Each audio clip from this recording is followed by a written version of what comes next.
कदम आस्ते कदम आस्ते कदम। महाराज गणपती गजाश्वपती भूपती प्रजापती सुवर्ण रत्न श्रीपती अष्टप्रधान वेष्टित न्याय अलंकार पंडित शस्त्रास्त्र शास्त्र पारंगत राजनीती धुरंधर प्रौढ प्रताप पुरंदर क्षत्रिय कुलावतंस सिंहासनाधीश्वर श्री श्री श्री छत्रपती शिवाजी महाराज की ज्याचं नाव घेतल्यावर छाती अभिमानाने फुलते आणि मरणाच्या दारात उभ्या असलेल्यांना 30 वर्षांचे असते अशा छत्रपती शिवाजी महाराजांना मानाचा मुजरा 19 फेब्रुवारी 1630 आज तो सणाचा दिवस ज्या दिवशी जिजाऊंच्या पोटी एक शूरवीर सिंहाचा जन्म झाला।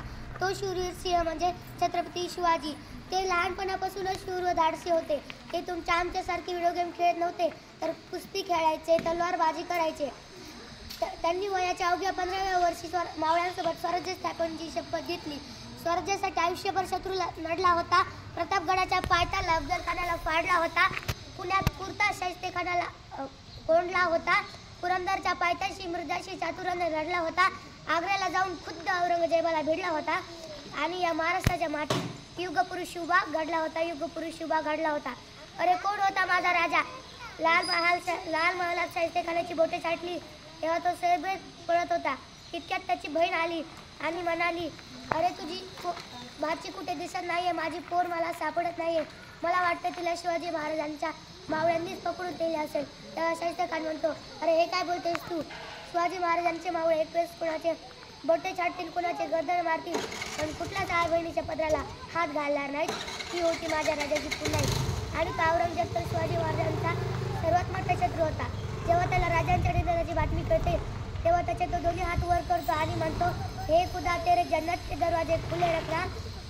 माँ बहनों की इज्जत करने वाला सबसे बड़ा योद्धा तुम्हारे दरबार आ रहा है। असा होता माझा राजा। आणि एक मुघल तर सहजच म्हणून गेला। तो म्हणतोय की ए मराठी अपने बच्चों को क्या खिलाते हैं, म्हणजेच क्यों ऐसा सुरमा हमारे खानदान में पैदा नहीं हुआ, म्हणजेच की हे मराठी आपल्या पोरांना काय खायला घालतात।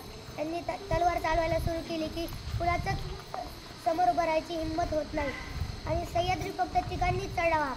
पहिला म्हणजे वाघ, दुसरा म्हणजे वारा आणि तिसरे म्हणजे मराठे। राजाने कधी रंगमहाल बांधला नाही। तुम्ही बघितलं का कुठल्या किल्ल्यावरती रंगमहाल? असा एकमेव राजा होता ज्याने कधी रंगमहाल बांधला नाही। त्याच्या दरबारात स्त्री कधी नाचली गेली नाही तर स्त्री फक्त वाचली गेली।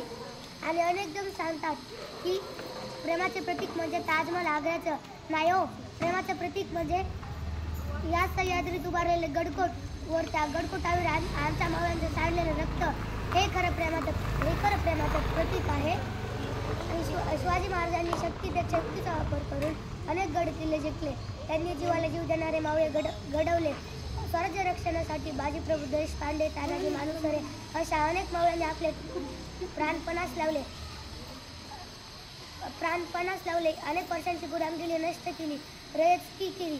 6 जून 1674 रोजी शिवाजी महाराजांचा राज्याभिषेक सोहळा पार पडला। गरीब सामान्य रयतेला लोककल्याणकारी राजा मिळाला।